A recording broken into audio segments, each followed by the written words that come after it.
Hey guys, in this video we're going to go over how to cancel a T-Mobile phone plan, okay? Now, there's some guidelines I need to go through first.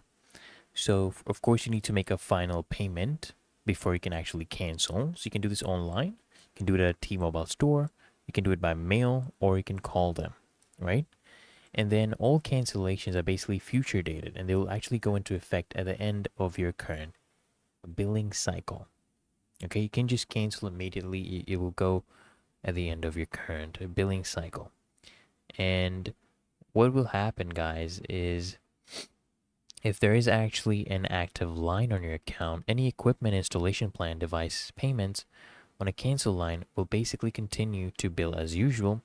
And if the entire account is closed, all remaining EIP, basically equipment installation plans, remaining balances will be charged on full, in your final bill. And if you're ready to actually cancel, you have to know that you cannot do this online.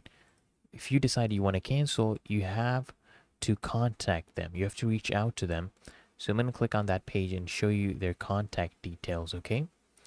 They have a different contacts, so you can go ahead and contact them via their phone numbers, or you can reach out to them and then they will guide you on what you need to do to cancel. You can't just do it online on their portal. So I hope this guide was of value to you. If it was, guys, go ahead, smash that like button, as well as subscribe to frequently asked questions, and I'll see you in the next one.